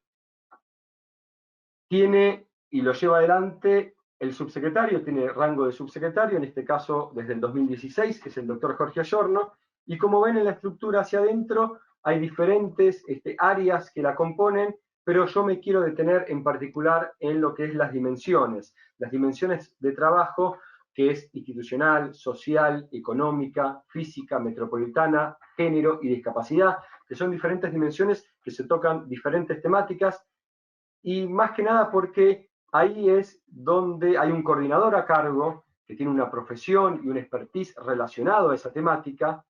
Son perfiles técnico-políticos, y en las dimensiones es donde se desarrollan el grueso del trabajo. Es el alma del Consejo, donde se plantean los temas y donde se generan las discusiones y se logran los consensos. Bueno, esto lo puse de alguna forma porque esto es lo que nos encontramos cuando trabajamos en las dimensiones, en los talleres de trabajo, en los planes, ¿no? Con diferentes personalidades. Y eso es lo rico del COPE. están los que están siempre alegres y festejan cada paso, cada encuentro que se realiza. Obviamente nosotros muy agradecidos con ellos, ¿no? Desde la unidad de coordinación, pero también están los que están tristes y todo lo ven como que no alcanza, que son los más difíciles de entusiasmar en el trabajo diario, los que cuando hablan levantan el tono de voz, pero tan alto que parecen que están siempre enojados, los tímidos, que siempre están presentes, pero rara vez se los escucha decir alguna palabra o intervenir, y por último, los que ven todo con desagrado, es decir, que siempre falta algo, o simplemente que no les termina de cerrar las propuestas. Lo más difícil y lo que hace este trabajo también extremadamente interesante para mí es lograr el consenso justamente entre todos ellos, ¿no? Entre todas estas personalidades. También, pensando mientras estaba hablando, mientras veía esta imagen, también este podría ser un reflejo mío en un taller de 4 horas, que es como lo que nosotros trabajamos, donde puedo estar pasando por todos estos estados a lo largo del encuentro. Y bueno, como me vieron en la presentación, así es que están mis rulos en este momento. Este slide es uno de los que tenemos armado hace tiempo y que en cada reunión o presentación que nos toca hacer, lo mostramos, ¿sí? En cada reunión que tenemos inclusive con las organizaciones del COPE, como para no perder nuestro rumbo, para tener en claro qué es lo que hacemos, cómo y qué queremos de este espacio. Somos un consejo consultivo, ya lo hemos nombrado muchas veces. Nuestro objetivo es realizar propuestas para políticas públicas. Esas propuestas tienen que tener una innovación, y ahí también uno con parte de la presentación que recién hizo Claudio, que tiene que ser con innovación y que tiene que ser con creatividad esas propuestas. A mediano y a largo plazo, si nosotros vemos esa mirada media y de largo plazo, y que tenemos que tener todo dentro de lo que es un pensamiento estratégico, ¿sí? Todo nuestro trabajo tiene que estar encauzado en ese pensamiento estratégico. Y hacemos planes, ¿sí? Y justamente el plan nos propone una alteración deliberada para torcer la realidad. Y nosotros justamente tenemos la capacidad, tenemos la posibilidad, tenemos esta herramienta de plantear propuestas que puedan modificar la realidad. Bien, ¿cuáles son las funciones y misiones ya para meternos un poquito más y seguir entendiendo lo que es el COPE? Por un lado tenemos 3 misiones concretas, una que tiene que ver con proponer planes estratégicos consensuados, otra que es desarrollar proyectos de ley, y la tercera, desarrollar recomendaciones que pueden ir para los poderes ejecutivo, legislativo y judicial. En relación a los proyectos, y esto es importante, proyectos que se trabajan en las dimensiones y que tienen 2 formas, digamos, que se pueden generar. Una bien es porque el mismo trabajo del debate de la dimensión surge plantear un proyecto de ley, una recomendación, en ese día a día que las organizaciones van planteando temas, o porque una organización lo viene trabajando hacia adentro y lo quiere presentar para trabajar dentro del Consejo y para que luego se presente en la legislatura o en el Poder Ejecutivo y vaya todo el COPE atrás de ese proyecto. Esto es una ficha de presentación de proyectos que está online y que las organizaciones tienen que llenar cuando se presenta uno de estos proyectos a trabajar. Nos sirve para varias cosas. Por un lado, para que las organizaciones puedan organizar su proyecto, a veces les cuesta organizarlo y conformarlo, para ver que no falte nada, que sobre todo para que tenga pertenencia y pertinencia en lo estratégico, ¿no? Que eso es sumamente importante, lo acabo de decir. Tiene que ser estratégico para que luego pueda ser trabajado en las dimensiones. Remarco lo estratégico porque no es competencia del Consejo la coyuntura. No es una ventanilla donde se pueden presentar problemas de coyuntura o para resolver cuestiones que tienen que ver con organizaciones en particular. Una pregunta que surge con esto y la que hemos hablado y continuamos en discusiones es cómo logramos saber si un proyecto es estratégico o no. Bueno, con eso, acá hay un punto en la ficha que dice vinculación con los planes estratégicos, sus acciones, sus metas, digamos los planes estratégicos que obviamente desarrolla el COPE, pero también si tienen vinculación con las metas de los ODS, con la Agenda 2030, ese vínculo, esa relación con todos estos instrumentos, estos trabajos, es lo que hace o no lo hace estratégico al proyecto. Y acá ya vamos viendo cómo el COPE se relaciona con los ODS que tiene que ver con mi presentación. Un poquito de leyes, algunas aprobadas por iniciativa del COPE, otros que están en la legislatura. No voy a nombrar todas, pero están los centros comerciales a cielo abierto, la asociación público-privada, que después terminó siendo participación público-privada. Estos proyectos surgieron del Consejo, fueron llevados a la legislatura y aprobados. La más reciente y la última que se aprobó en diciembre del año pasado es el taller industrial residencial, que vino a dar respuesta a una gran cantidad de talleres de confección de ropa, de arreglos de aparatos eléctricos, de arreglos de calzado, que por ejemplo se desarrollan adentro de una vivienda, donde en esa misma vivienda se trabaja y no podían ser habilitados. Obviamente tiene que cumplir una cantidad de cuestiones reglamentarias de codificación, de cuestiones ambientales, de derechos laborales, y con esta ley se puede habilitar, y eso les da un paso y una herramienta importante, porque gracias a esa habilitación, estas personas que lleven adelante ese taller pueden ir a pedir créditos y de ahí poder crecer, ¿no? Poder desarrollarse y luego poder, en el mejor de los casos, en poco tiempo, poder tener una pequeña empresa y mudarse a un taller o a un local. Después de proyectos de ley que todavía no fueron aprobados por diferentes cuestiones, en algunos que todavía no han sido tratados y en otros porque se presentaron hace muy poquito, está, por ejemplo, la gestión costera integral. Esa se presentó concretamente la semana pasada y trata sobre la gestión de la costa de todo el Río de la Plata. Después tenemos la evaluación ambiental estratégica, que no se aprobó el proyecto tal cual, pero sí se logró incorporar un artículo en una ley que ya existía, que es la Ley de Evaluación de Impacto Ambiental, y también en el nuevo Código Urbanístico que se aprobó a fin del año pasado. Otro proyecto, por ejemplo, la creación de itinerarios turísticos, culturales, educativos, que reflejen la vida de las mujeres y su importancia en la historia cultural, social y política de la Cava. Es un proyecto que se trabajó durante mucho tiempo en la dimensión género. Yendo ahora a los planes, ya de alguna forma hablé de los proyectos de ley, de las recomendaciones. El otro gran tema son los planes estratégicos. El primer plan se hizo en el 2004, era el Plan Estratégico Buenos Aires 2010. Después vino el Plan Estratégico Buenos Aires 2016 con perspectiva metropolitana, y en el 2013 se realizó el Plan Estratégico Participativo para el Puerto de Buenos Aires. Ya en nuestra gestión, digamos la gestión que nosotros empezamos en el 2016 y que todavía continuamos, comenzamos a realizar otros planes estratégicos. En el 2017, el Plan Estratégico Participativo Buenos Aires 2035, que consta de los 3 primeros cuadernos, el 1 y el 2 sobre diagnóstico, y están separadas las secciones adentro de estos cuadernos según las dimensiones de trabajo, y el cuaderno 3, que tiene que ver con la fase propositiva. En el 2018 se publicó el Plan Estratégico Participativo Cultural Buenos Aires 2035, y ahora estamos trabajando en el Plan Estratégico Participativo para el Desarrollo Económico y la Innovación Social Buenos Aires 2035, que pretendemos que sea el cuaderno 5 y esperemos que a fin de año poder publicarlo. En esta nueva etapa de planes, que los llamamos PEP, ¿no? Plan Estratégico Participativo, PEP, PEP Cultural, PEP para el Desarrollo Económico, le incorporamos la segunda P, la P de participativo. Y quisimos hacer esta distinción porque ya sabemos, digamos, que cuando se habla de planes estratégicos, por su definición tiene que haber y tienen que ser participativos. Pero cuando fuimos investigando, también porque uno toma de experiencias de otras ciudades, la mayoría de los planes estratégicos de las ciudades los lleva adelante un área de gobierno.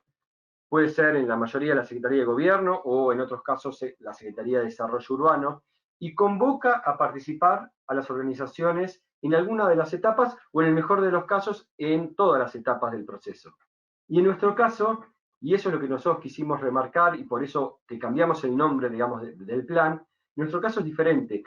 Nosotros hacemos que, digamos, las organizaciones de la sociedad civil son los que realizan el plan y convocan a las diferentes áreas de gobierno a participar o a intercambiar información. Esa es la gran diferencia.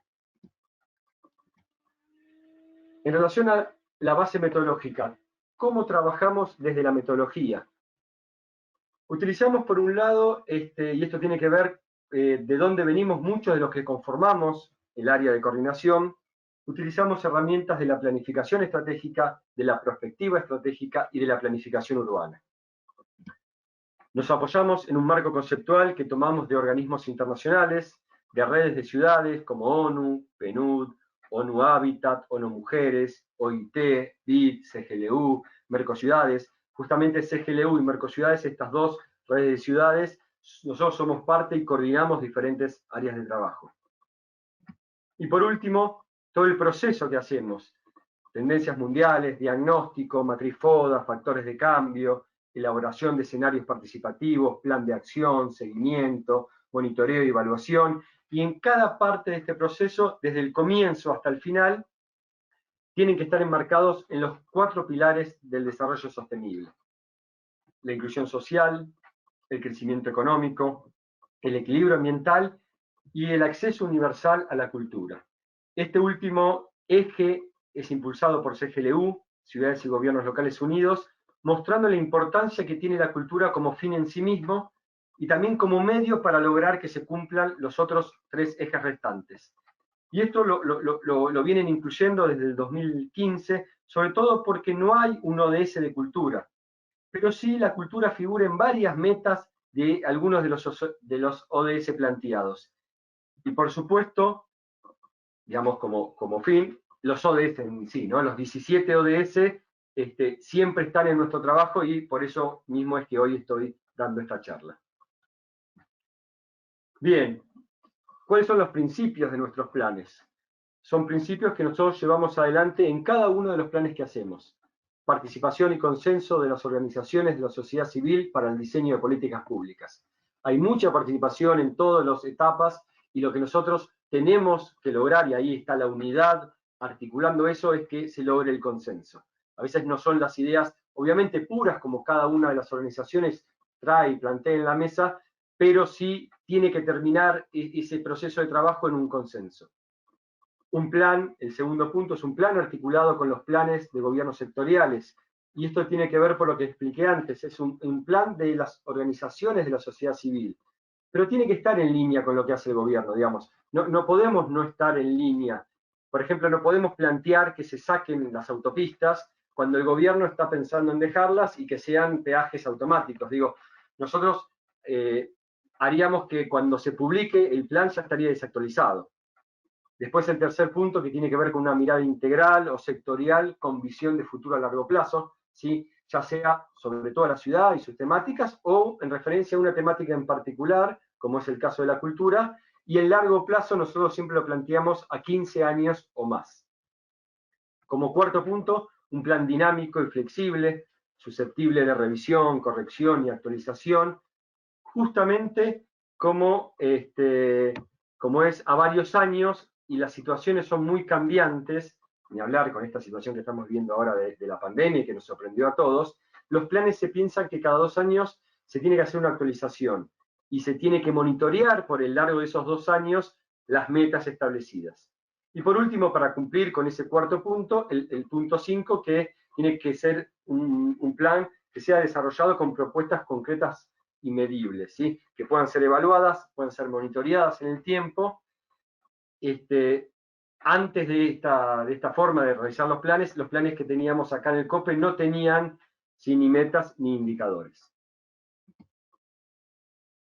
La forma que trabajamos, sigo mostrando ya hacia adentro, es con mesas de trabajo específicas, con grupos a veces más pequeños, a veces de expertos, por temas.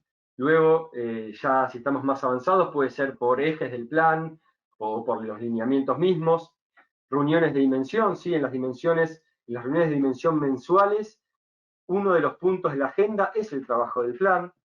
Después también tenemos talleres participativos interdimensiones, donde estamos todos juntos. Sin lugar a dudas, el momento y la herramienta más rica, ¿no? También es la más difícil de implementar, que requiere mucho trabajo previo de pensar la metodología de trabajo.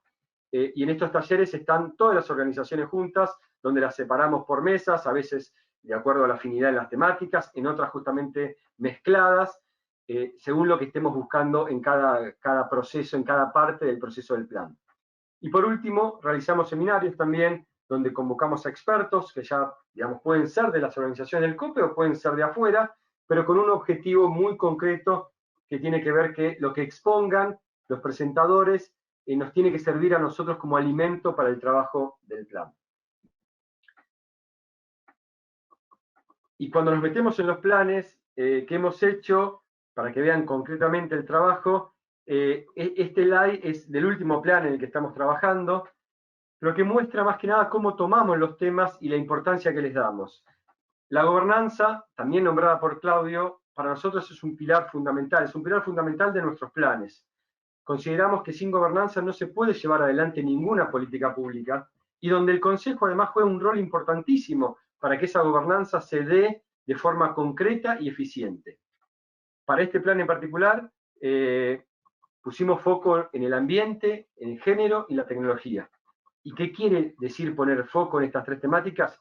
Que todos los ejes, todos los lineamientos tienen que estar atravesados por estas temáticas y que luego se tienen que ver reflejados, obviamente, en las acciones. Ahora ya me voy a meter en la última parte de la presentación, mostrar los tres planes estratégicos participativos y su vinculación con los ODS. El PEP, BA Buenos Aires 2035 del año 2017, tiene 5 ejes estratégicos: Buenos Aires autónoma, descentralizada y participativa; Buenos Aires accesible, equitativa e inclusiva; Buenos Aires ecológica; Buenos Aires metropolitana y Buenos Aires competitiva.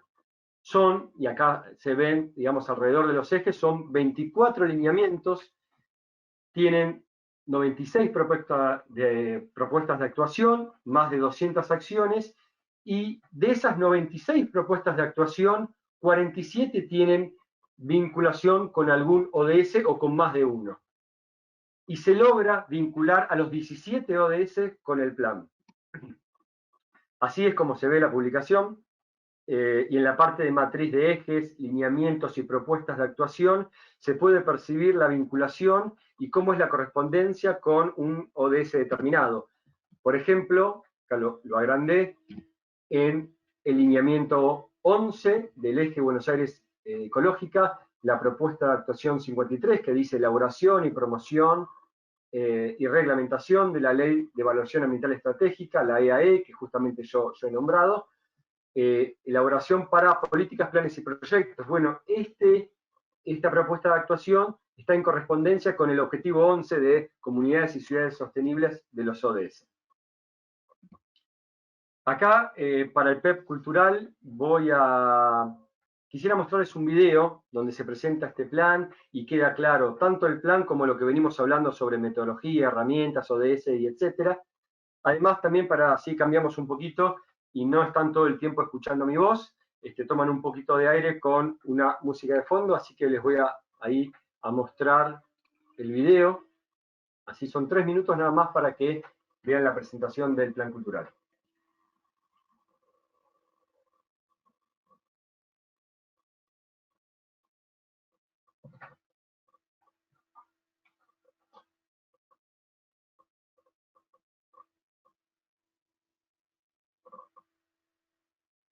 No se escucha la música, Camil. Si tiene audio.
Bueno, volviendo a la presentación, ahí me decían que no se escuchaba muy bien el sonido, pero bueno, temas de tecnología, más que nada, les quería mostrar esa presentación, y el sonido es una canción de Cerati, un músico obviamente que todos conocemos, así que lástima que no se escuchó, pero volviendo al plan en sí, al plan cultural, está obviamente basado en los 4 ejes del desarrollo sostenible, sobre todo el cuarto, acceso universal a la cultura, y cómo vinculamos a este plan en el caso de los ODS, ¿no? Se vincula con 9 de los 17 ODS, los cuales tienen relación con la cultura en sí misma, o la cultura podría ser usada como medio para alcanzar alguna meta de ese objetivo. Y en el plan que estamos desarrollando ahora, como comenté antes, nos centramos en las nuevas economías, y para la Ciudad de Buenos Aires reconocimos que son estratégicas 3 en particular. La economía ecológica y circular, con todos sus temas que tienen que ver con el ecodiseño, la simbiosis industrial, la gestión de residuos, transporte, mitigación del cambio climático, reducción de la huella de carbono, la economía del conocimiento, con sus servicios basados en el conocimiento, industria 4.0, I+D+I, industria farmacéutica, y la economía del cuidado y todo su contenido de servicios de cuidado, trabajo no remunerado, brecha de género, corresponsabilidad, triple jornada femenina y demás. Como ven, son 3 economías que justamente con esta pandemia también están muy presentes y cada vez toman más impulso.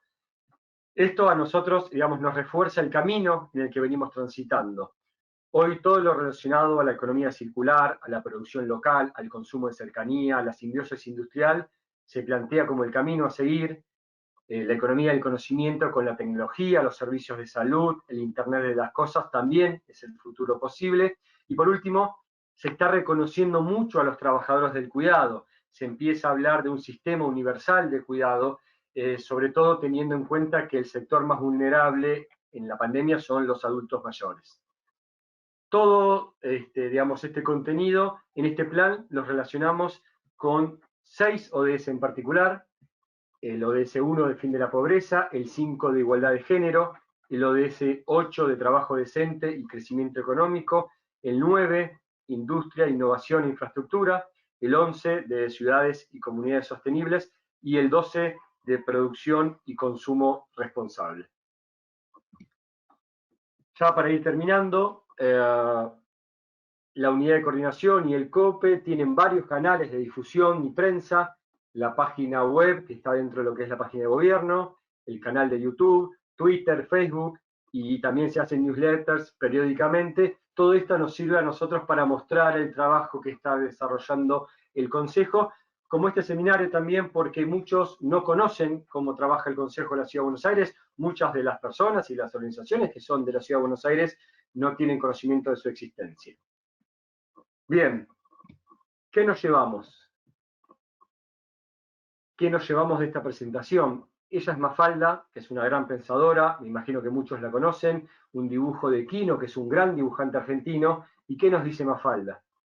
Como siempre, lo urgente nunca deja tiempo para lo importante. ¿Qué es lo urgente? La coyuntura, el día a día, lo importante, y lo importante para nosotros justamente es el planificar. En nuestro caso, la planificación estratégica. Y en este momento en particular también hay que planificar, más allá de que obviamente hay muchas áreas que están trabajando en lo que está pasando hoy, no hay que dejar de lado la planificación para que si nos vuelve a pasar en algún otro evento como este, nos encuentre más preparados en todo sentido. ¿Y qué nos llevamos del COPE? La participación y el consenso entre los actores, la incorporación de los ODS, la visión compartida del futuro, ¿sí? Con esa mirada integral que tenemos del futuro, planes abiertos y flexibles que pueden ser actualizados, y una ciudadanía consciente y comprometida sobre y con las problemáticas urbanas. Y como bonus track, dime y lo olvido, enséñame y lo recuerdo, involúcrame y lo aprendo. Sí, hay que involucrarse e involucrar a la sociedad civil si queremos tener mejores ciudades y más vivibles. Nunca dudes que un pequeño grupo de ciudadanos comprometidos puede cambiar el mundo. De hecho, es lo único que lo ha logrado. ¿Y para qué queremos cambiar el mundo? Y acá, si se acuerdan, cuando empecé en la primera o segunda slide, comenté que íbamos a ver qué es el Consejo, quién lo compone, cómo trabajamos, qué productos hacemos, cuál es nuestro objetivo. Todo eso, de alguna forma, lo vimos y espero que ustedes se lo lleven. Pero sobre todo, dije lo último, ¿no? ¿Para qué lo hacemos? Lo hacemos justamente para cambiar el mundo. ¿Y para quién? Yo, por lo pronto, para Emma y para Juan, que son mis hijos. Bueno, muchas gracias y con esto terminé la presentación. Muy bueno, Yamil, muchas gracias por los bonus tracks y los mensajes finales que son muy alentadores también, eso es súper bueno. Claudio, no sé por ahí si estás por ahí, Yamil para vos también, si quieren activar las cámaras para este últimos minutos de conexión. A los asistentes, muchísimas gracias por su participación. La verdad que entre 500 asistentes que hubo en línea, recibimos un montón de preguntas y comentarios también que serían para debatir en el coffee break de este encuentro que hoy nos toca virtual, pero que espero que en algún momento podamos hacer presencial. Tengo algunas preguntas que me gustaría resolver con ustedes. Por un lado, Yamil, me acuerdo rápido, si podías repetir el nombre del informe y de la autora que comentaste, que esa es una pregunta que llegó bastante. Bien, el informe es un informe de la ONU que se publicó hace un año, justamente tiene que ver con documentos y propuestas para el desarrollo sostenible. Si ustedes lo googlean, lo van a encontrar, que es de unos especialistas, dije, investigadores finlandeses, que se presentó hace un año, así que justamente más o menos en marzo del 2019. Y la autora es Adriana Roffman, que es una autora, una investigadora de la Universidad General Sarmiento, que, como comenté, toma obviamente a autores más clásicos de la participación, que también nombró Claudio. Roffman, Adriana Roffman. Excelente. Bueno, les comento también a los asistentes que nos fueron preguntando también si iban a compartir sus presentaciones y el video. El video va a quedar grabado en el canal de YouTube de la Red Internacional de Promotores ODS. También se los vamos a enviar por correo electrónico a todos para que lo puedan difundir entre sus grupos de trabajo, entre sus grupos de impacto, si así lo consideran. Y voy a pasar a unas preguntas. Vamos a tratar de hacer 2 para cada uno. Primero una a Claudio y luego una a Yamil, y luego otra a Claudio y otra a Yamil, así lo hacemos democrático. Claudio, nos pregunta Sofía Schlesak y otras personas más, por eso hago esta pregunta. Si podés mencionar algunos ejemplos concretos de políticas de participación ciudadana que estén focalizadas en comunidades donde no existe acceso a la tecnología. Y por otro lado, si pueden ejemplificar casos de políticas de participación ciudadana con enfoque de género. Quizás hacer alguna mención breve, no profundizar en ellas para que tomen nota y luego tengan tarea para el hogar, pero algunos ejemplos de estos. Estás muteado, Claudio.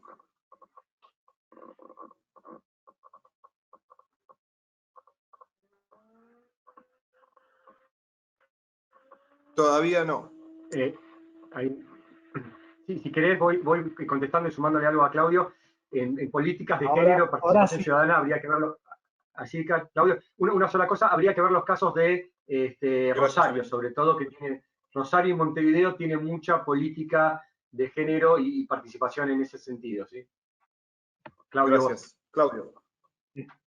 Sí, o sea, a ver, ratificando un poco lo que plantea Yamil, en realidad, digamos, Rosario es nuestra Barcelona, ¿no? O sea, Rosario siempre es una referencia en materias de políticas públicas participativas o también en política de planeamiento urbano, ¿no?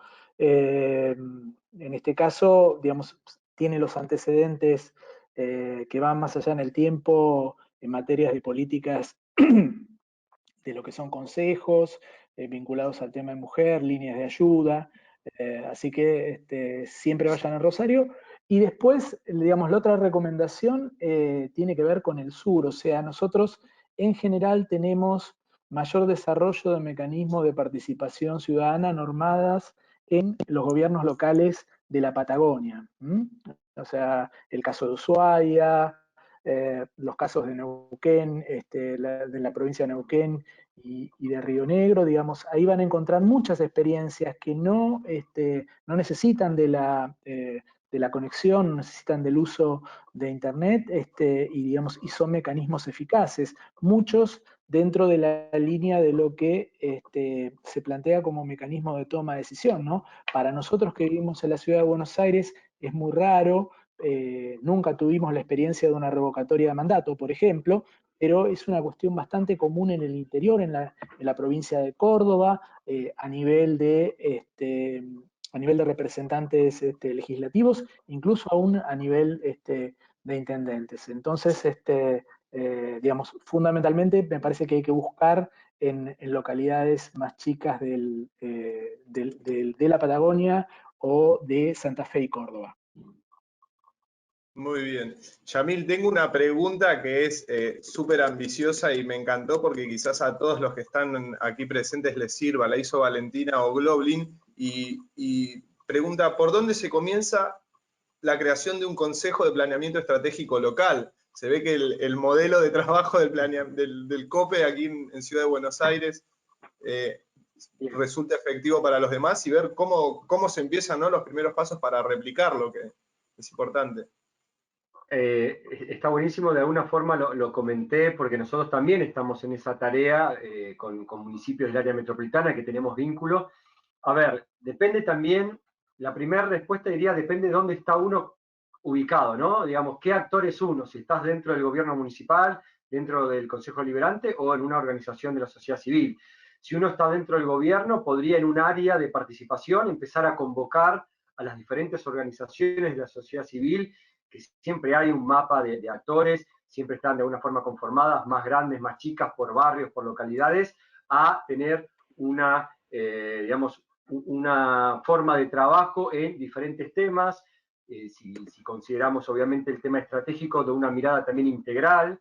Eso es una forma, si uno es un actor de una organización de la sociedad civil, poder ver de qué forma tenemos la información de otras organizaciones para también juntarse, si tenemos un buen vínculo con el municipio, plantear un espacio donde que el municipio nos dé para que nosotros nos juntemos, y siempre, digamos, yo lo pongo al municipio un área de gobierno, porque siempre tenemos que tener un buen vínculo con las áreas de gobierno, porque la idea es generar esa gobernanza participativa, esa gobernanza que bien nombraba Claudio, entre los actores de la sociedad civil, el sector privado y el Estado y el gobierno. lo ideal sería tener, como dije, una ley que lo avale y que lo institucionalice, pero para empezar es de uno u otro lugar empezar a tener un mapa de actores, de organizaciones y poder empezar a convocarlos para plantear temas, problemáticas que las organizaciones ven del municipio, de esa localidad, y empezar a trabajarlas. Y que en esa mesa esté también un área de gobierno representativa. Muy bien, creo que quedó respondida y también es interesante saber esto, ¿no? Que desde el COPE también tienen como acompañamientos a otros municipios o gobiernos locales que están en la búsqueda de una creación de un organismo similar. Sí, déjame acotar eso que está buenísimo lo que vos decís. Está mi contacto en la presentación, después también a la presentación voy a agregar la bibliografía también para que quede lo que me preguntaban, pero todo contacto con nosotros, digamos, con la unidad de coordinación, no tenemos problema de pasarles todo nuestro conocimiento, pasarles nuestras leyes e ir, digamos, más allá de estas situaciones que estamos viendo de pandemia o por medio de estas plataformas, poder hacer una charla donde nos pregunten y volquemos el conocimiento, porque la idea es que esto se replique en todas las localidades que tenemos, obviamente en Argentina y en otras partes del mundo también. La idea es poder aportar a la participación ciudadana. Bien, excelente.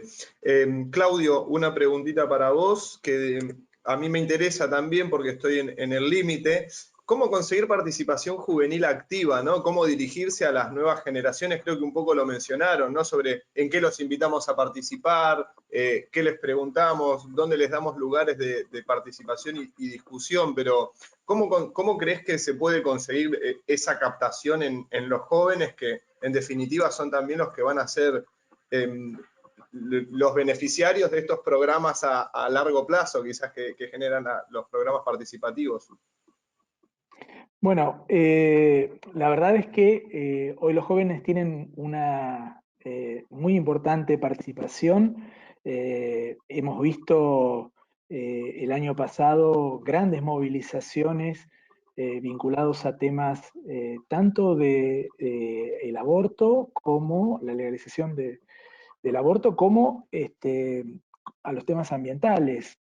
Entonces, quizá no hay tanta participación en los canales institucionales, pero sí hay, cuando yo hablé de estas nuevas tendencias, en realidad los jóvenes tienden a apropiarse de estos mecanismos, o sea, que son, digamos, implican participación ciudadana, no son mecanismos institucionalizados, pero construyen política pública porque de alguna manera interactúan y fuerzan al Estado. Entonces, digamos, en general, esos son los espacios donde más se destaca la participación juvenil y está muy vinculado a los temas que nos interpelan los ODS.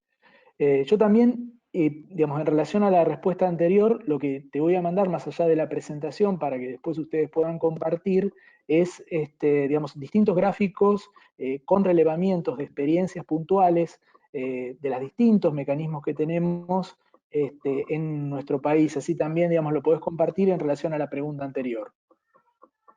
Sí, excelente. La demanda de bibliografía fue uno de los trending topics del chat de este seminario. Varias personas nos pidieron por ahí justamente eso, de dónde se podría ver los PEPs de la ciudad, la bibliografía. Así que muy interesante. Vemos que hemos logrado ese engagement que necesitamos para los jóvenes. También nos comentan de Bariloche, hay un proyecto que se llama Concejal por un Día, que es para los jóvenes, que dicen que está súper bueno para buscarlo y replicarlo. Yamil, tengo una pregunta más. Sí. Una cosita, digamos, yendo al caso de Bariloche, digamos, cuando yo hablaba de las particularidades normativas, el caso de Bariloche es interesante porque esta banca del vecino, que es la posibilidad de ser, digamos, de exponer en una sesión sobre un tema determinado, en el caso de Bariloche, y precisamente para promover la participación de los jóvenes, si se anotan varias personas, los jóvenes tienen prioridad de ocupar esa banca. Entonces, es una política de incentivo a la participación concreta, digamos, que tiene el caso de la banca del vecino en el caso de Bariloche. Bien, muy interesante. Estamos ya en el borde, en el límite de las 5 de la tarde, no sé cómo vienen de agenda, tenemos varias preguntas más, Les recuerdo igual a los asistentes que todas la bibliografía, la presentación, incluso el video, más la información extra que va a enviar Claudio, se las enviaremos por correo electrónico, junto también a los mails de los presentadores. No sé si tienen tiempo para una preguntita más, Yamil, o si damos por finalizada, pero nada, tuvimos mucha participación, se hace difícil también responder a todas las preguntas. Hacemos una última pregunta, Yamil, así damos un cierre y quedamos en 2 para cada uno. Preguntaban, más que nada para entender el funcionamiento, creo que del Consejo Consultivo, ¿cuándo es vinculante? ¿Cómo se financia? Varias preguntitas que tenían que ver con ese, no sé si podés por ahí informar eso, ¿no? ¿Cómo se financia? ¿Cuándo es vinculante y cuándo no? Y demás. Okay. Bien, una cosa que viene también con el Consejo y con la pregunta anterior a Claudio, nosotros, digamos, como Consejo nos organizamos y trabajamos con las organizaciones de la sociedad civil, y en ese sentido de los jóvenes hay una organización que es una fundación Jóvenes por los Derechos Humanos, que es parte del COPE, digamos. Entonces, cuando también los jóvenes tienen una organización, pueden entrar al Consejo, y también tenemos un proyecto nuestro de llevar el COPE a las universidades, donde las universidades son parte del Consejo, pero empezar a trabajar con los jóvenes de las universidades justamente para que trabajen con estos instrumentos de participación ciudadana y lo puedan utilizar en ciertas materias de diferentes carreras que se vienen desarrollando. Ese es un programa que lo estamos planteando y la idea era este año empezar a poder concretarlo, bueno, más allá de lo que pasó ahora con la pandemia y demás, pero es algo que tiene que ver con la pregunta anterior que fue para Claudio. Y en esto de lo que vos me preguntabas, también quiero aclarar que estamos este año escribiendo un libro, una publicación sobre la metodología del Consejo, que obviamente cuando esté terminado va a ser pública para que tanto la Asociación Sustentar, la red de promotores y todos los que son parte de estos seminarios la puedan tener acceso. Ahora, excelente. Específicamente a esas dos preguntas, el tema no es vinculante. En este caso del COPE no es vinculante. Nosotros trabajamos, somos un consejo consultivo. Digamos, lo que nosotros hacemos es generar propuestas para políticas públicas para que todos los funcionarios de gobierno, los legisladores de la legislatura de la ciudad, tengan ese libro, tengan esas propuestas en su escritorio y las puedan ir a consultar, como también nos tengan a nosotros para lo que necesiten, poder consultarnos en realizar eso. Ahora, para nada es vinculante, ¿sí? Eso está muy claro desde el inicio del COPE, e inclusive lo que está pasando ahora, que fue algo muy productivo, un legislador, que es Hernán Reyes de la legislatura de la ciudad, nos convoca a nosotros para que le demos opinión sobre un proyecto de ley que él iba a presentar en la legislatura.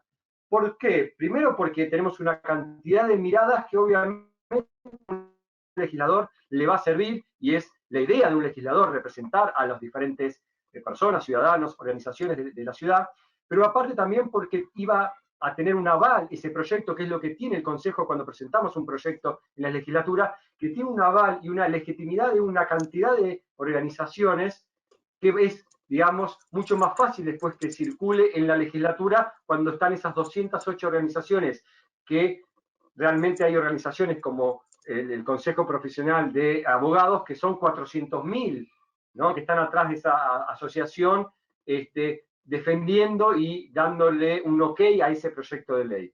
En relación al presupuesto, también lo aclaré, el Consejo en sí mismo no tiene un presupuesto, porque no es parte de la estructura de gobierno. El que sí tiene un presupuesto es la unidad de coordinación.